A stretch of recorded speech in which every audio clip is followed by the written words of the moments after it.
আসসালামু আলাইকুম সবাইকে। আমি রামিসা আঞ্জুম নিপা। আজকে আমি তোমাদের সাথে আলোচনা করব হচ্ছে সেট এবং ফাংশন, মানে হচ্ছে অধ্যায় 2।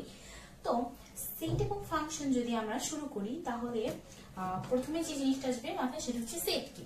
তো সেট কথাটা হচ্ছে কোন সুসংজ্ঞায়িত বস্তুকে যদি আমরা মানে সুন্দর করে সাজায় লিখি তাহলে সেটা কি লিখবো আমরা। দেখো সেট, ধরো একটা জিনিসের সেট হচ্ছে আর। এখন এটা কিসের সেট হতে পারে? মনে করলাম হচ্ছে এটা হচ্ছে আমার নাম যেহেতু রামিসা, তাহলে মনে করো আমার ফ্রি টাইমে আমি যে কাজগুলি করি সেগুলোর ধরো একটা সেট। তো আমার রামিসার জন্য আর হচ্ছে সেটের নাম দিলাম। আর আমার ফ্রি টাইমে আমি কি কি করি, ধরো আমি ফ্রি টাইমে হচ্ছে যেরকম আমি ফ্রি টাইমে বই পড়ি, তারপর হচ্ছে কুকিং এর কাজ করি, তো কুকিং এর জন্য সি, বইয়ের জন্য বি, আর হচ্ছে আমি অনেক ট্রাভেলিং ভিডিও দেখি, তো ওটার জন্য আমি ধরো টি দিলাম। তো এটা হচ্ছে আমার ফ্রি টাইমের কাজ। তাহলে এটা কি হয়েছে, আমার এই যে দেখো আমি আমার যে একটা সুনির্দিষ্ট কাজগুলিকে আমি একসাথে করে একসাথে একটা সেটের মাধ্যমে প্রকাশ করছি, এইটাই মূলত হচ্ছে সেটের কাজ।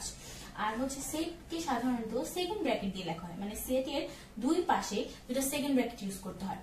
তো এই সেটকে দুই ভাবে ভাগ করা যায়। কি কি দুই ভাগে? একটা হচ্ছে সেট গঠন পদ্ধতি, একটা হচ্ছে সেট গঠন পদ্ধতি, আরেকটা হচ্ছে সেট তালিকা পদ্ধতি। মানে এই সেটটাকে দুইটা ভাবে প্রকাশ করা যায়। তো এই সেট গঠন পদ্ধতিটা কি? সেট গঠন পদ্ধতিটা হচ্ছে তোমার তৈরি করতে হবে, কারণ এখানে যেহেতু গঠন কথাটা লেখা আছে। আর সেট তালিকা পদ্ধতিটা কি? তালিকা পদ্ধতিটা হচ্ছে এইরকম যে তোমাকে সকল উপাদানগুলো দেওয়া থাকবে, যেহেতু এই বি একটা উপাদান, সি একটা উপাদান, টি একটা উপাদান। আর সেটের বি একটা উপাদান, সি একটা উপাদান, আর কি টি একটা উপাদান। তাহলে এই উপাদানগুলোকে এগুলাকে কি বলা হয়? উপাদান বা এলিমেন্ট। ঠিক আছে, এলিমেন্ট। তো এইটা যদি আমাকে বের করতে হয় তাহলে হচ্ছে সেটা গঠন পদ্ধতি, আর যদি আমাকে দেওয়া থাকে তাহলে তালিকা পদ্ধতি। ধরো এইটাকে যদি আমরা গঠন পদ্ধতিতে লিখি তাহলে কি লিখবো? লিখবো যে রামিসার ফ্রি সময়ে, ফ্রি টাইমে সেট, ফ্রি টাইমে কাজের সেট, ফ্রি টাইমে কাজের সেট। তার মানে হচ্ছে আমি ফ্রি টাইমে যে সব কাজগুলো করি সেই কাজের সেটগুলি কোথায় হবে? এখানে থাকবে। তাহলে এটা কি? এটা হচ্ছে এক ধরনের সেট। আর সেট তালিকা পদ্ধতিটা কি হচ্ছে? এইরকম ভাবে আমার লিখে দেওয়া থাকবে যে কি কি আমার আছে। আচ্ছা, যদি আমরা এটা উদাহরণ 1 নম্বরে দেখি, দেখো উদাহরণ 1 নম্বর 2.1 এর উদাহরণ 1 নম্বরে যদি আমরা দেখি কি লিখছে, এখানে বলছে যে হচ্ছে একটা সেট দেওয়া আছে, সেই সেটটা কি? এ সেট ইকুয়াল টু বলা হয়েছে যে 7, 14, 21 আর কি 28। এখন বলা হয়েছে আমাকে যে এইটাকে সেট গঠন পদ্ধতিতে প্রকাশ করো। দেখো যেহেতু এটা দেওয়া আছে, সবগুলো এলিমেন্ট দেওয়া আছে আমার, তাহলে কি এটা হচ্ছে সেট তালিকা পদ্ধতিতে দেওয়া আছে। আমাকে কি করতে হবে? গঠন পদ্ধতিতে করতে হবে। দেখো এখানে হয়েছে, আমি দেখো এখানে 7, 14, 21, 28, এটা সহজেই বোঝা যাচ্ছে যে এটা সব সাথে হচ্ছে গুণিতক, কারণ এখানে 7 7 করে বাড়তেছে। তো আমি কি লিখবো? লিখবো 7 থেকে শুরু হয়েছে, 7 থেকে 7 এর সমান লিখবো। আমরা লিখে লিখবো যেহেতু 7 আছে এখানে, তাহলে লিখবো 7 এর সমান বা বড়, 7 এর সমান বা বড়, আর কি 28 এর সমান বা ছোট। আর এগুলো কি? এগুলো হচ্ছে সবই 7 এর গুণিতক। তাহলে লিখবো এবং 7 এর গুণিতক। তো আমরা যদি এটাকে সেট গঠন পদ্ধতিতে লিখতে চাই তাহলে এখানে কি হবে? এখানে হবে a equal to, এখানে আমরা কি লিখবো? এখানে লিখবো হচ্ছে x। এই xটা কি হবে? এই x হবে তোমার কি? এই x হবে হচ্ছে 7 এর গুণিতক, 7 এর গুণিতক, আর কি? আর হবে 7 এর থেকে সমান কিংবা হচ্ছে 7 এর চেয়ে বড়, আর কি হবে 28 এর সমান বা 28 এর থেকে ছোট। তো এইভাবে আমরা হচ্ছে সেট গঠন পদ্ধতি থেকে সেট তালিকা পদ্ধতি থেকে সেট গঠন পদ্ধতিতে নিতে পারবো। আবার এখানে উদাহরণ 3-এ এরকম আরেকটা বলা হয়েছে যে হচ্ছে তোমাকে এটা কি বলছে, এখানেও বলছে যে সেট তালিকা পদ্ধতিতে প্রকাশ করো। এখানে আবার উল্টা, এখানে হচ্ছে সেট গঠন পদ্ধতি দেওয়া আছে আর সেট তালিকা পদ্ধতিতে আমার নিতে হবে। তো সেট গঠন পদ্ধতিতে কি বলা হয়েছে, যে যদি আমরা 3 নম্বর উদাহরণটা দেখি তাহলে কি বলছে, এখানে বলছে যে একটা সেট, যে সেটটা হচ্ছে সি, এই সেটে এক্স যে সদস্যগুলি থাকবে তা হচ্ছে কি ধনাত্মক পূর্ণ সংখ্যা। ধনাত্মক পূর্ণ সংখ্যা কি, ধনাত্মক পূর্ণ সংখ্যা মানে হচ্ছে 1 থেকে উপরে।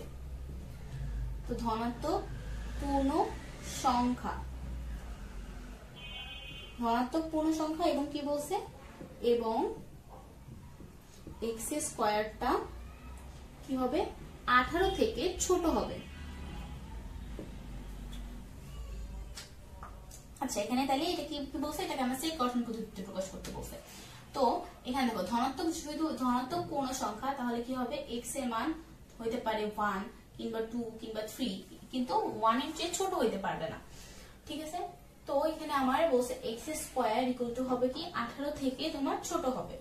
তো এক্স যদি আমি ইকুয়াল টু 1 ধরি তাহলে 1 স্কয়ার ইকুয়াল টু হবে 1, আবার এক্স যদি আমরা 2 ধরি তাহলে কি হবে এক্স স্কয়ার মানে 2 স্কয়ার ইকুয়াল টু হবে 4, আবার যদি আমরা এক্স ইকুয়াল টু 3 ধরি তাহলে 3 স্কয়ার ইকুয়াল টু কত হবে, 3 স্কয়ার ইকুয়াল টু হবে 9, আবার যদি এক্স ইকুয়াল টু 4 ধরি আমরা তাহলে কি হবে 4 স্কয়ার ইকুয়াল টু 60। দেখো এখানে বলছে 18, আর যদি আমরা x ইকুয়াল টু 5 ধরি তাহলে কি হবে x ইকুয়াল টু 5 ধরলে 25 হয়ে যায়, যেটা কি, যেটা হচ্ছে 18 থেকে আমার অনেক বড়, তাই আমার এইটা আসবে না সেটের মধ্যে। তাহলে আমার সেটটা কি হবে, তাহলে আমার সি সেটটা হবে 1 2 3 4, এটা হচ্ছে আমার সেট। আচ্ছা এরপর কি বলছে, এরপর আমাদের সসীম সেট। সসীম সেট কি, দেখো সসীম কথাটার মানে কিন্তু হচ্ছে একটা নির্দিষ্ট সংখ্যা, তার মানে সসীম সেটে একটা নির্দিষ্ট পরিমাণ উপাদান থাকবে, মানে সেই উপাদান সংখ্যাটা 100 হইতে পারে, 200 হইতে পারে, বা অনেক বেশি হইতে পারে, যেরকম 1000 2000, কিন্তু ওই সেটের একটা নির্দিষ্ট সংখ্যা থাকবে, এটাই হচ্ছে কি সসীম সেট। সসীম সেট তার মানে কি একটা নির্দিষ্ট সংখ্যা থাকবে, যে একটা নির্দিষ্ট পরিমাণ এলিমেন্ট আছে।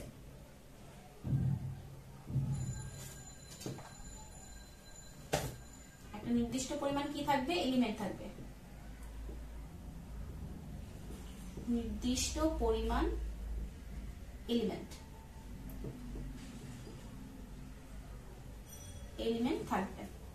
আচ্ছা আর এরপর কি বলছে, এরপর বলছে হচ্ছে অসীম সেট। অসীম সেট কি, যেহেতু সসীম সেট মানে একটা নির্দিষ্ট পরিমাণ এলিমেন্ট, আর তার মানে এখানে অসীম মানে কি, অসীম মানে যেখানে কোনো নির্দিষ্ট পরিমাণ এলিমেন্ট থাকবে না। যেরকম মনে করো ন্যাচারাল নাম্বারের সেট, এই ন্যাচারাল নাম্বারের সেট 1 2 3 থেকে শুরু করে সারা জীবন চলতে থাকে ইনফিনিটি পর্যন্ত, মানে এটার কোনো নির্দিষ্ট সংখ্যা নেই যেখানে 1000 2000 কিংবা 10000 পর্যন্ত যে থেমে যাবে, কিন্তু এই অসীম সেটে কি হবে আজীবন চলতে থাকবে, এই উপাদান সংখ্যার কোনো নির্দিষ্ট মান নাই।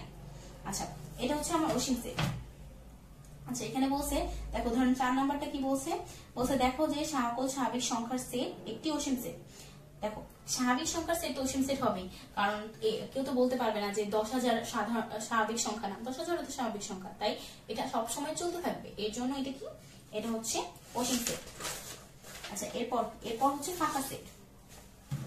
ফাঁকা সেটটা হচ্ছে যে সেটের মধ্যে কোনো এলিমেন্ট থাকবে না, মানে হচ্ছে এই দেখো এখানে যেরকম একটা নির্দিষ্ট এলিমেন্ট ছিল, এখানে হচ্ছে একটা অনির্দিষ্ট এলিমেন্ট, এখানে একটা নির্দিষ্ট পরিমাণ এলিমেন্ট, কিন্তু ফাঁকা সেটে কি হবে কোনো এলিমেন্টই থাকবে না। তাই আমরা ফাঁকা সেটকে এইভাবে দুইটা ব্র্যাকেট চিহ্ন দিয়া সেকেন্ড ব্র্যাকেট দিয়ে প্রকাশ করতে পারি, কিংবা আমরা একটা গোল দাগ দিয়ে কাটা দিতে পারি, মানে কোনো এলিমেন্ট নাই, কিন্তু এই দুইটা কিন্তু একসাথে ইউজ করা যাবে না, মানে এইভাবে ফাঁকা সেট প্রকাশ করা যাবে না। এইভাবে যদি প্রকাশ করা হয় তাহলে সেটা আবার অন্য ধরনের মিনে চলে যাবে, তাই কি হবে ফাঁকা সেট হয়তো বা এভাবে লিখতে হবে, না হলে এই দুইটা সেকেন্ড ব্র্যাকেট ইউজ করতে হবে। আচ্ছা ভেন চিত্র। ভেন চিত্র কি, ভেন চিত্র আমরা সাধারণত এই সেকেন্ড চ্যাপ্টারে, মানে সেকেন্ড চ্যাপ্টারটা এইভাবে দেখবো যে হচ্ছে দুইটা সেটকে মধ্যে কি সম্পর্ক আছে সেটা যদি আমরা 2D পিকচারে দেখতে চাই তাহলে সেটা কিরকম হবে। মানে হচ্ছে মনে করো এটা একটা উপাদান সেট এ আর আরেকটা সেট হচ্ছে বি, এই দুইটা সেটের মধ্যে কি কি সাদৃশ্য আছে সেটা মাঝখানে থাকবে, আর বৈসাদৃশ্য আছে সেগুলো বাইরে থাকবে। মানে কি, মানুষের দুইটা সেটের মধ্যে কোনো সাদৃশ্য কিংবা বৈসাদৃশ্য আছে কিনা সেটা ভেন চিত্রের মাধ্যমে দেখানো হয়। আচ্ছা, উপসেট। উপসেট কি? উপসেট হচ্ছে সেটের ছোট ভাই। উপসেট মানে কি? উপসেট হচ্ছে সেটের ছোট ভাই। মানে একটা ধরো একটা সেট ধরি আমরা, এখানে কোনো উদাহরণ ছিল না। আচ্ছা, প্রথম যেটা লেখা ছিল এ একটা সেট, যে সেটের উপাদান হচ্ছে দুইটা এ আর বি। এই এ বি সেটের উপসেট কি হবে? এই এ বি সেটের উপসেট হবে যে এগুলোকে যত ভাবে তুমি ছোট ছোট ভাগে ভাগ করতে পারবা। মনে করো এ বি একভাবে ভাগ করা যায়, তারপর আবার এ, তারপর বি, তারপর হচ্ছে একটা ফাঁকা সেট। সকল সেটেরই একটা ফাঁকা সেট উপসেট থাকে। কারণ কি, দেখো এই উপসেট গুলো থেকে তুমি হয়তোবা দুইটাই নিতে পারো, হয়তোবা একটা নিতে পারো, হয়তোবা এ নিতে পারো, হয়তোবা বি নিতে পারো, আর না হলে তুমি যে কোনোটাই নিবা না। তাহলে কি থাকবে? কি নিলা তুমি? তাহলে ফাঁকা সেট নিলা। তার মানে একটা সেট থেকে তুমি কত ভাবে জিনিসগুলো নিতে পারতেছো সেটাই হচ্ছে উপসেটের সংখ্যা। যেহেতু এইটা এক্সাক্ট ফর্মেই থাকে, আমরা একটা সংখ্যাকে নেই, তাই এই এ বিটাকে তোমার প্রকৃত উপসেট বলা হয় না। মানে হচ্ছে তোমার যে সেটটা ছিল ওই একটা এক্সাক্ট যে উপসেটটা নেই, ওই উপসেটটাকে প্রকৃত উপসেট ধরা হয় না। আচ্ছা, এরপর তাহলে কি, এরপরে যেটা সেটা হচ্ছে প্রকৃত উপসেট। প্রকৃত উপসেট তাহলে আমরা কিভাবে বের করব? প্রকৃত উপসেট আমরা বের করব হচ্ছে এই উপসেট গুলো থেকে একটা বিয়োগ দিয়ে। এখন এই উপসেট বের করার সূত্র আছে একটা। এই উপসেট বের করার সূত্রটা কি? এই উপসেট বের করার সূত্র হচ্ছে 2 টু দি পাওয়ার n। মানে এখানে উপাদান সংখ্যাই হচ্ছে n। যদি উপাদান সংখ্যা দুইটা থাকে তাহলে কি হবে? 2 two the power 2 equal to 4। চারটা উপসেট, একটা, দুইটা, তিনটা, চারটা। ঠিক আছে। আর প্রকৃত উপসেট কি হবে তাহলে? প্রকৃত উপসেটের সূত্র হচ্ছে 2 two the power n minus 1। Minus 1টা কেন আসছে? কারণ এই উপসেটটাকে আমরা বাদ দিই, কারণ এইটা এই উপসেট আর এই সেট আর এই উপসেট সেম, এর জন্য এটাকে আমরা প্রকৃত উপসেট ধরি না। তো এর জন্য এখানে মাইনাস 1 বসছে। আর উপসেটকে কিভাবে লেখা হয়? ধরো হচ্ছে এইটা হচ্ছে ধরো এবি এর উপসেট কি? এবি এর উপসেট হচ্ছে তোমার এই বি সেটটা হচ্ছে এবি এর উপসেট। তাহলে এটা আমরা কিভাবে লিখবো? এটা লিখতে পারবো হচ্ছে বি এর উপসেট। ঠিক আছে। আচ্ছা, আরেকটা জিনিস হচ্ছে ধরো এই এটা হচ্ছে তোমার এই এর উপাদান। তাহলে কি লিখবো? এ এলিমেন্ট অফ এ, মানে এ এর উপাদান, বাকি বি ইজ এলিমেন্ট অফ এ। মানে কি, বি এর উপাদান, মানে হচ্ছে কি বি হচ্ছে কি আমার এর একটা এলিমেন্ট বা উপাদান। আচ্ছা, এরপরে হচ্ছে 5 নম্বরে এই উপসেট বের করতে বলছে আমাকে।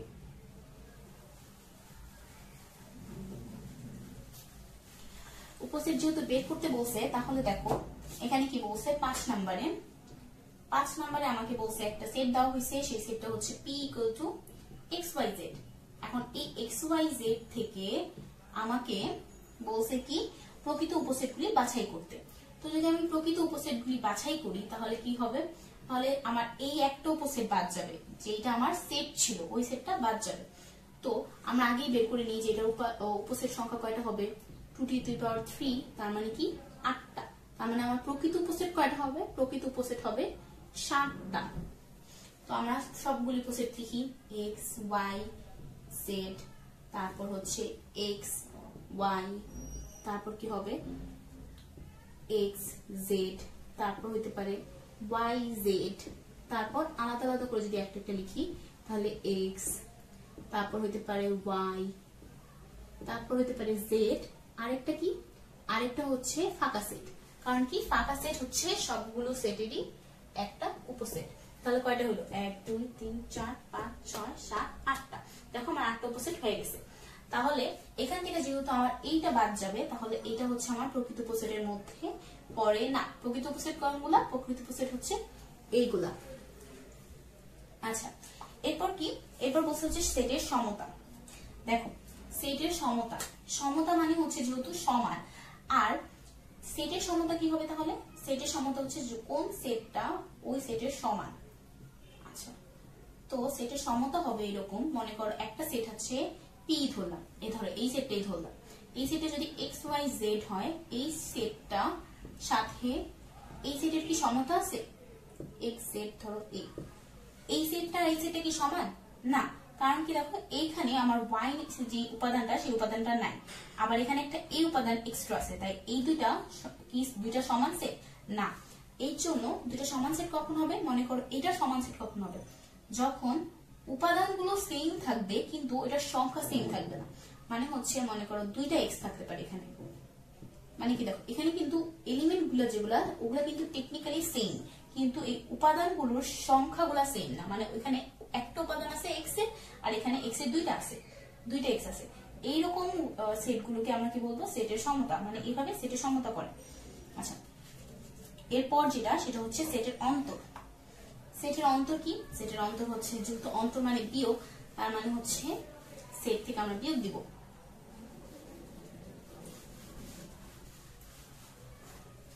আচ্ছা, এখানে একটা উদাহরণ আছে, ফার্স্টে আমরা হচ্ছে উদাহরণটা দেখি। যে এখানে বলছে উদাহরণ 6 নম্বরে বলা হয়েছে একটা, যে পি ইকুয়াল টু কি বলা হয়েছে? যে পি ইকুয়াল টু হচ্ছে এক্স ডট এক্স, এখানে হচ্ছে 12 এর গুণনীয়ক, 12 এর গুণনীয়ক। তার মানে কি উপাদানগুলো কি হবে? 12 এর গুণনীয়ক হবে। আবার কি বলছে এখানে বলছে যে কিউ একটা উপাদান বলা হয়েছে। কিউটা কি? কিউটা হচ্ছে আমার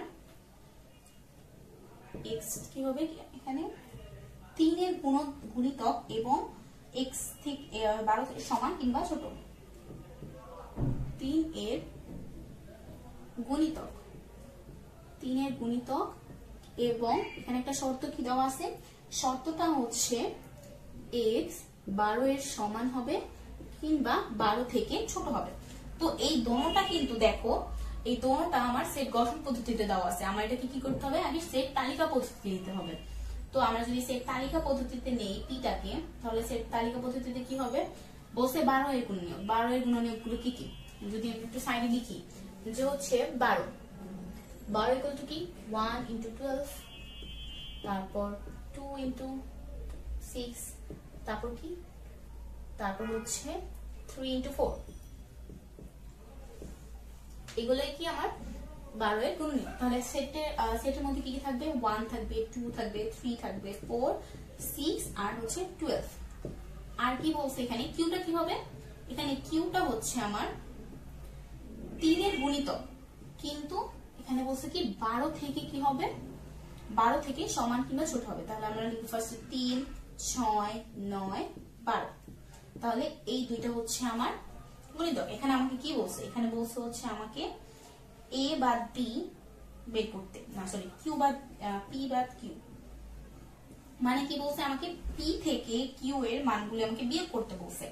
এই জিনিসটা খুব ইম্পর্টেন্ট, যে জিনিসটা সামনে থাকবে সেই জিনিসটা থেকে এই সেকেন্ড জিনিসের উপাদানগুলো বাদ যাবে। ঠিক আছে? যেরকম একটা জিনিস হচ্ছে, ধরো এখানে 9, কিন্তু পি এ কিন্তু আমার 9 নাই, তাই হচ্ছে এই 9টা বাদ চলে যাবে, মানে কোনো কিছুই থাকবে না এখানে। যে জিনিসগুলো পি এবং কিউ এ কমন আছে, ওই কমন জিনিসের প্রথম উপাদান থেকে বাদ চলে যায়। যেরকম ধরো এখানে আছে কি 1, 2, 3, 4, 6 আর 12। আর সেকেন্ড উপাদান কি আছে? সেকেন্ড আছে, এটা মাইনাস দিয়েও লেখা যায়, কিংবা আবার এরকম দাগ দিয়ে স্ল্যাশ দিয়েও বোঝা যায়। তো 3, 6, 9 আর 12। দেখো এইখানে কি হয়েছে? এখানে যে কমন জিনিসগুলি আছে, মানে হচ্ছে এই সেকেন্ড সেটের মধ্যে প্রথম যে সেটগুলি আছে, সেট উপাদানগুলি আছে, কি কি আছে?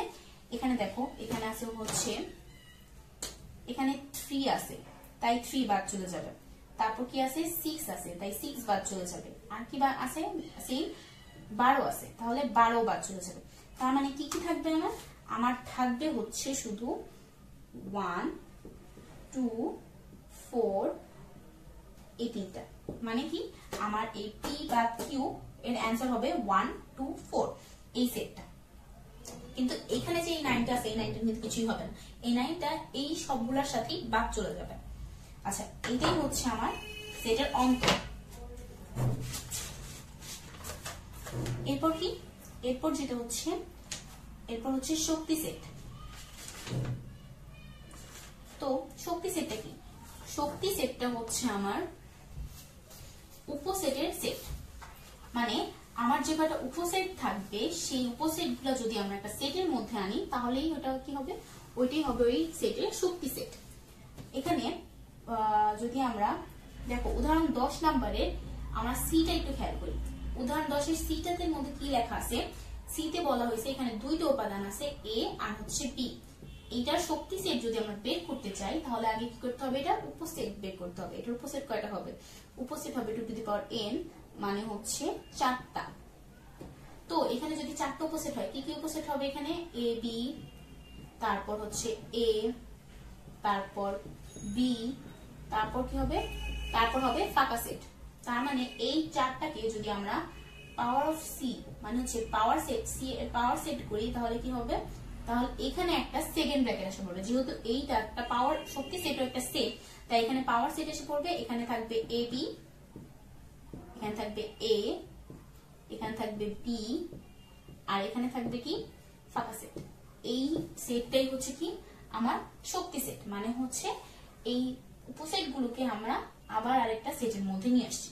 এখানে মাথায় রাখতে হবে এই সেকেন্ড ব্র্যাকেট গুলি কিন্তু প্রত্যেকটার বাইরেই আছে, কিন্তু এই পুরো সেটের বাইরেও একটা সেকেন্ড ব্র্যাকেট দিতে হবে। আচ্ছা, এরপর কি, এরপর হচ্ছে ক্রোমোজোর। ক্রোমোজোর জিনিসটা কি? ক্রোমোজোর হচ্ছে, ক্রোমোজোরটা কি? ক্রোমোজোরটা হচ্ছে তোমার একটা এখানে দুইটা মান থাকবে, ফার্স্ট ব্র্যাকেটের মধ্যে দুইটা মান থাকবে, মনে করো এ আর বি। এই এ এর মানটাকে ধরা হয় এক্স এর মান এবং এই বি টাকে ধরা হয় ওয়াই এর মান, মানে দুইটা ডিফারেন্ট ডিফারেন্ট মান থাকবে ফার্স্ট ব্র্যাকেটের মধ্যে। এটাকে কি বলা হয়? এটাকে হচ্ছে তোমার ক্রোমোজোর বলা হয়।